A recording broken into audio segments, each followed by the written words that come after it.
What's up, friends, and welcome in to Fantasy Pros, the fantasy football podcast. I'm Chris Welsh, and today we are talking about quarterback and tight end ranks for week 3. We've got your starters, your top 12 across the board, some of the biggest questions, and joining me is Pat Fitzmaurice and Andrew Erickson for all of your answers. Of course, who else would I rather have here? I cannot think of a group, especially for these two bright minds, with quarterbacks and tight ends. Andrew Erickson. All the quarterbacks are dead, though. There's a book, All My Friends Are Dead, with a little dinosaur on it. That's kind of like what the quarterbacks are, unfortunately. Most of the high-end guys are going to work out, but we are going to be learning how to stream quarterbacks more and more. And I would say, though, at least the bottom-end options are looking a little bit more palatable than they have maybe in the past. So if you are without Jaden Daniels, if you're without, obviously, Joe Burrow, like, it's not the be-all, end-all. Don't you think? Yeah, I think there are a lot of alternatives, and that's kind of... When you're playing in a one quarterback league, it seems like, yes, if someone goes down, you're not as screwed as you maybe think you are, because they're always having options. And sometimes you can have some fun with it. You know, ththings are wild. Again, like Daniel Jones is back in the conversation of a quarterback that we're looking to stream, looking to start in week 3. So, yeah, loving life. I will say, though, Fitzy, these are the things that start to create the narrative next year of don't go, it'll be back to late round quarterback. This year, we actually kind of had this like, hey, I don't actually hate taking quarterbacks in the top 5. Burrow's hurt, Daniel's hurt. The problem is Lamar looks absolutely ridiculous. But these are the type of things that are going to push people to being like, well, look at what Justin Herbert did and look at what Daniel Jones is doing, that we're going to get more of a loud conversation around the late round quarterbacks. It's going to be a debate every year, Welsh. Yeah. But yes, yeah, if we are one elite quarterback injury away, probably from everyone deciding they're going to go back to late round quarterback next year. That's a very, very good point. All right, well, we're going to talk about the quarterbacks, and it's not just quarterbacks. We're going to be talking about the tight ends as well, which there's been plenty of movement. So strap in and get ready. But we have got giveaway opportunities. If you want a chance to win one of the most unique pieces of NFL gear out there, the large NFLPA wall smack, courtesy of our friends at Trophy Smack, the #1 destination for epic fantasy football hardware, then this is your shot. Their oversized, officially licensed NFLPA wall smack are bold statement pieces that are perfect for your fan cave, office, living room wall. Put it in your bedroom. Your wife will be super happy. It's not just decor. It's a way to rep your favorite players in style. To enter, all you do is subscribe to the Fantasy Pros YouTube channel right now. Drop a comment below on any of the videos, and that's it. We'll be announcing a winner right here on the channel, so make sure to turn on notifications so you don't miss a chance to claim this epic prize. Do it today. The wall smack could be yours. Let's talk about the quarterbacks that are most likely yours. Here's your top 12. Lamar Jackson comes in at #1 on the big board, followed by Josh Allen. That's just every single week. Jalen Hurts is 3. Dak Prescott all the way up at 4. There's a big jump. Patrick Mahomes at 5. Baker Mayfield at 6. Your bottom half, Drake May, Justin Herbert, Jaden Daniels, Caleb Williams, Kyler Murray, and Jordan Love. That is your top 12. Maybe a missed opportunity to talk about Dak, but it's just a really great matchup here. We're going to talk about the other side, the other quarterback in Caleb Williams. He is QB 10 on this list. He's actually moved to. Fitz, you've got him at 8. Erickson, you've got him at 11. Fitz, let's start with you. Caleb Williams is a QB 1 this week. He is, Welsh, and Cowboys-Bears profiles as a shootout. The Cowboys' best cornerback, Deron Bland, is out. The Dallas pass defense looked just abysmal last week against Russell Wilson and the Giants. Russ had 450 passing yards and 3 touchdowns, and the Giants had receivers running wide open downfield in that game. So, yeah, and you said, it's a shame we don't get to talk about Dak, but we can talk about Dak. Like, the Bears defense is in tatters too. They're down their top 2 cornerbacks. Dak is probably going to have a big game, so this should be a track meet, and Caleb is going to be forced to throw to keep up. This game has a Vegas total of 49.5, second highest total on the board. Caleb Williams adds rushing value too so far through 2 weeks, 85 rushing yards and a touchdown run. I think Caleb looks like a really nice start this week. I have this hilarious league. I've done this a couple times. I have Dak and Justin Fields. I have 100% been on the wrong side both weeks. Week 1, it was Dak. Justin Fields goes off. I'm like, all right, next week 2, Justin Fields stinks. It was Dak. Thank God I don't have to make that decision most likely if Fields is out. And regardless, it's Dak, so I feel good about that. But just want to point out, literally making all the wrong decisions. Caleb, is that a right decision this week for you, Erickson? Yes. Yeah, I think the matchup is awesome. Caleb Williams, I think, usually plays a little bit better at home, so I feel good about that. And I think we can expect this game to go back and forth. This is a really close spread. I think you can get both teams at with +1.5. It looks like I'm looking on Betting Pros right now. So the market's not necessarily convinced like who should be actually favored in this matchup because we have two terrible defenses going head to head, and they're trying to give some credence to Caleb Williams and him playing potentially better at home. So yeah, we should be seeing fireworks here, and yeah, I think you gotta fire up your Cowboys and fire up your Bears. Are you firing up your Kyler Murray's? Kyler Murray shows 11 on here. He's actually moved up to 10. Fitzy, you've got him at 15. Erickson, you got him at 12. You guys are both just a little bit lower on Kyler in general. 49ers defense sometimes can like go either way, but it has been playing strong. We actually talked about it in a previous show, just about potential like coverages and what can happen if you're spying Fred Warner. Maybe Kyler has more rushing upside that might make McBride a really good option. There's a lot of ways we can go about it, but optimism is like a tiny bit lower than where it's been. Erickson, why don't you start us off here? Or I guess you got him higher. I didn't realize that. You've got him at 8 versus Fitz having him at 12. So I guess you do have some higher optimism. Yeah, I think that Kyler has been fine through the first 2 weeks, not groundbreaking by any means, but I think that he's been good enough where I think in this spot, I think maybe we could get the Arizona Cardinals pushed a little bit more because the first 2 weeks has been the Saints and the Panthers, right? So they haven't really had to go pedal to the metal in terms of scoring fantasy points or just points in general. And you just look at last year, what Kyler Murray did against the 49ers, 25 plus fantasy points in both matchups. So we know the 49ers can score points, whether it's Mac Jones, whether it's Brock Purdy. They're going to put up points on the Cardinals. I like Kyler this week to be a top 12 guy, and you know that he can always add an extra element with his rushing. So he could be struggling as a passer, and then you look up and he rips off a 50-yard run like he did last week, and he kind of saves your fantasy day. So I always try to be ahead of consensus on some of the rushing quarterbacks because as bad as sometimes they do from a passing perspective, it really just takes one run or one rushing touchdown, and then they cash in. So that's why I like Kyler this week.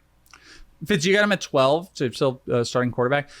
Does he represent the line? Because, you know, sometimes we'll have these tiers where we're like, oh, this breaks here of these guys, this breaks here. Is Kyler on a higher line of like, I feel confident, or is he on the lower end? So what I'm saying is like, are you saying there's really 9 quarterbacks or 10 quarterbacks I love this week, and then there's this other group, or does he in like a line where you feel confident? Hopefully that made sense. Yeah, it did make sense. Well, I'd say maybe I have confidence in about 10 quarterbacks this week, and Kyler's at 12. Yeah, I don't know what to make of Kyler. He's been pretty solid as a passer so far, but as Erickson pointed out, his passing volume's been pretty low.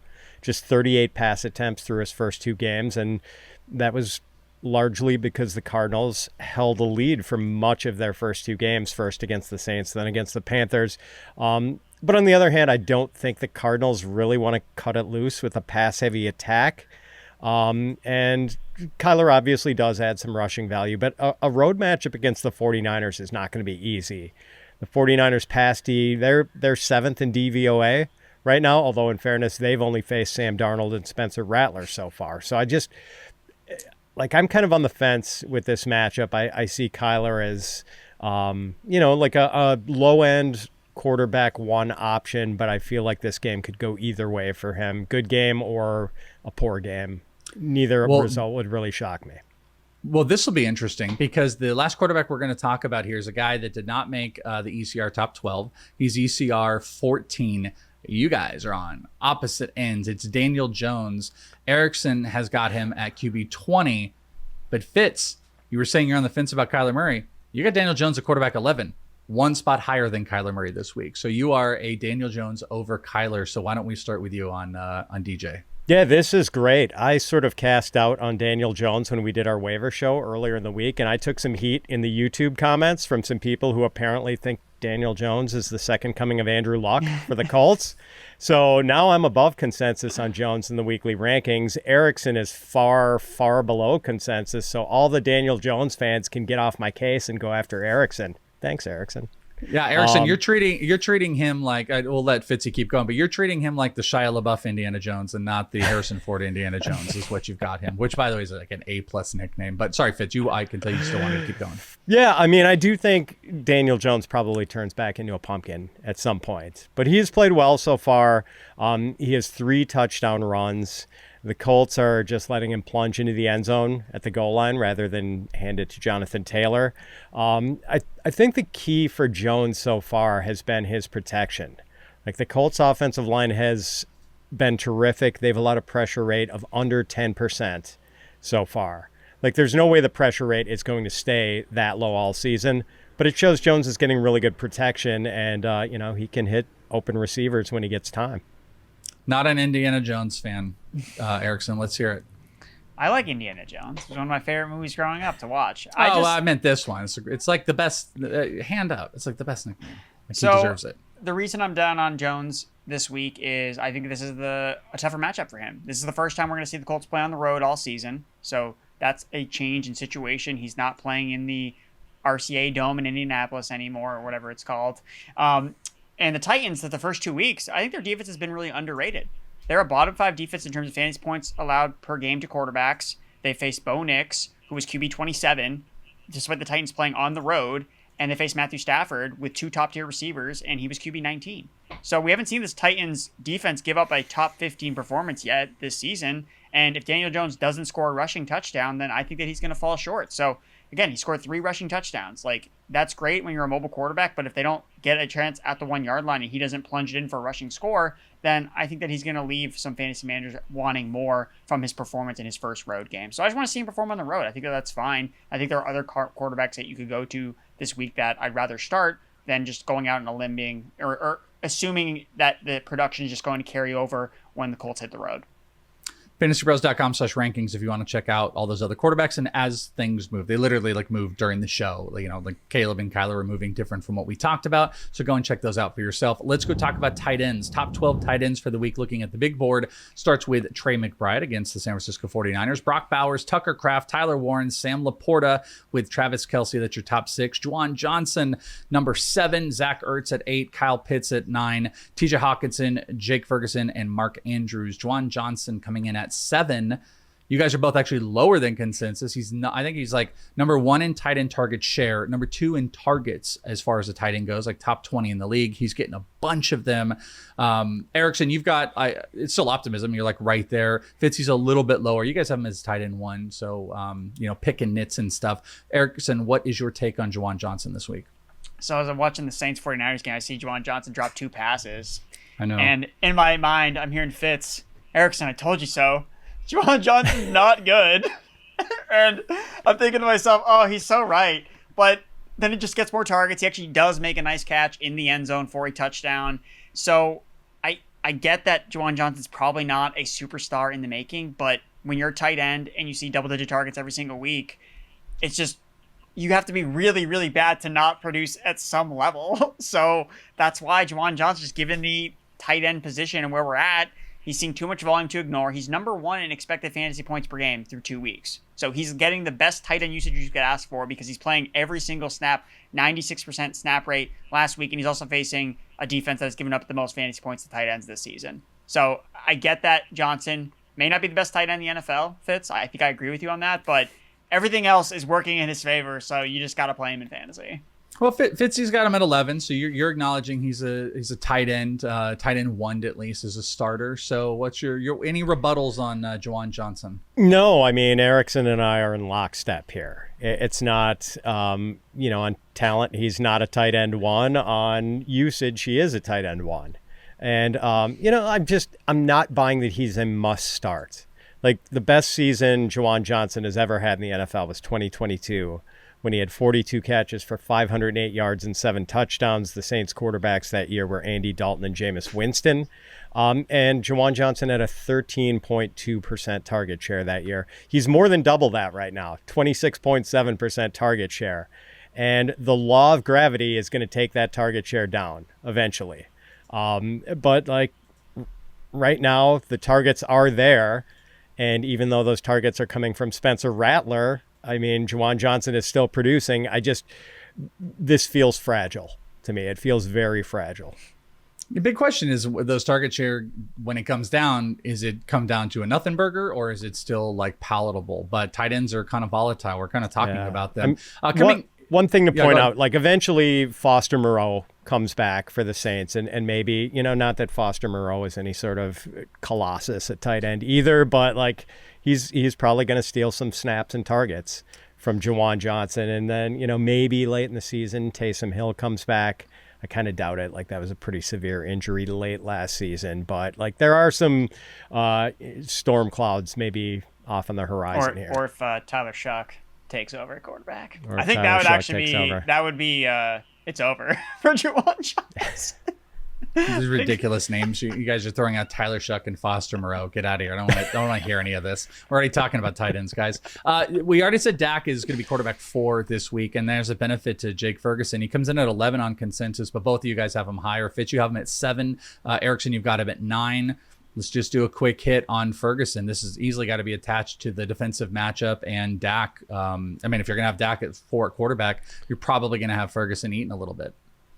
Yeah, just go ahead, Erickson. Oh, sorry. I was going to say, I think that Dak just trusts Jake Ferguson so much, and we saw that last week. He had 12 targets, 23% target share, 9 catches, 78 yards. He has elite usage, and all of these pass catchers have a chance to eat in this matchup against the Chicago Bears, so very good spot for him. Yeah, and Fitzy, you got him at the highest here. So your expectation has got to be like, we're going to get some serious target share. Yeah. Ferguson already has 14 catches on 18 targets this season. And granted, the efficiency hasn't been great. 101 yards so far. He's averaging 7.2 yards per catch. But Ferguson has been busy, and I do think it's worth starting him in a game that profiles as a track meet like Cowboys-Bears does this week. So here's the last one we're going to do, and this is super interesting because I'm actually looking at the lot because we have like our visual board, and what you guys see might even be different what we have. I had Ferguson at 11. He's actually moved down to 12. When we started this show on the sheet, we had Mark Andrews at tight end 17. He then moved up to 12, which is on our visual board. I'm looking at a live update. And remember, I'm just fantasypros.com/rankings. You can check these out. He's moved up to 11. So Mark Andrews is from 17 to 11 in less than a 24-hour time span. He's getting nothing. This is high hopes here. You guys have got him at Erickson. You have him at 6, and Fitz has him at 10. Erickson, you tell me. What does he have, 2 catches on the season? You tell me where Mark Andrews is going to be successful. He's going to catch a touchdown, and that's really all it takes to be a top 6 tight end, because that's what's going to happen here. They're playing the Detroit Lions. It has the highest over-under on the slate. The Baltimore Ravens have the highest implied team total of any team on the slate, and Mark Andrews had 2 end zone targets last week. So it feels bad, but if he scores a touchdown, he's going to be a top 8, top 6 tight end in week 3. I would say that I have the right to change my opinion on Andrews if Isaiah Likely is healthy and playing in this game. So that will cause Andrews to go down in the rankings, but I just think eventually he's going to score a touchdown. This is exactly what he did last year, where he's terrible to start the year. He starts scoring touchdowns. The usage for red zone was there last week. He ended up not scoring, and because Devontae Walker and every other Raven not named Mark Andrews was scoring a touchdown last week. So eventually the ball is going to bounce back in his. Now, this doesn't mean that he's going to see a ton of other volume, but in half PPR in the rankings, if he scores, he's going to finish much higher than wherever his ECR is at tight end 12. If ifs and buts were candies and nuts, we'd all have a Merry Christmas. I don't disagree, but I think we're at a space with Mark Andrews where I just want to see him do it before I put him back out there, especially with the tight ends that aren't even listed on here. Guys like Zach Ertz, Fannin. I just think there are other options out there. When you're getting 1 catch a game from Mark Andrews, I know we know the talent's there. I think it's kind of hard to trust. Likely would also destroy this, but Fitzy, yeah, you got him a little bit higher than consensus. You have any big positive or big negative feelings right now? Yeah, this is Groundhog Day for Mark Andrews. Last year, he had 2 targets or fewer in 3 of his first 4 games, 0 touchdowns through 5 games. Then he went out and scored 11 touchdowns in his last 12 regular season games. And Andrews should have had a touchdown last week, but Browns safety Grant Delpit made a nice play and punched the ball out of Andrews' arms at the last second. Like the yardage outlook is not great for Andrews, admittedly, but there's always a pretty good chance of a Mark Andrews touchdown, especially in any game that Isaiah Likely doesn't play, and it seems likely that Likely is going to be out again with a foot injury. Yeah, and by the way, I want to agree with Erickson. Like, you're not wrong. A touchdown is enough to make you like a top 6 or 7 tight end right now. And having the best quarterback in the NFL is a pretty good way to go. It's just he has been wildly inconsistent. It's frustrating. And you can take that risk, or you can get your 7.5 to 8 points guaranteed from guys like Fannin, and I guess Jaden Daniels kind of hurt. Not having him hurts Ertz a little bit, but there's just some weird options out there. You guys need to make those decisions. We are here for you. ECR ranks, fantasypros.com/rankings if you want to see where they lie. We've got lots of offerings between our YouTube and our Twitch channels if you guys are looking for AMAs. Plus, we're even here on Sunday 2 hours before kickoff, before the final hour. We are literally answering start and sit. So just make sure you're locked into everything that we got here at Fantasy Pros, because it's not hard for us to answer your questions, whether it is Twitch, YouTube, Discord, social. We're here, or the comments below right here on the YouTube channel. You can feel free, get you opportunities to win cool stuff, and we are always checking those out and let you be a stud by getting your takes out there.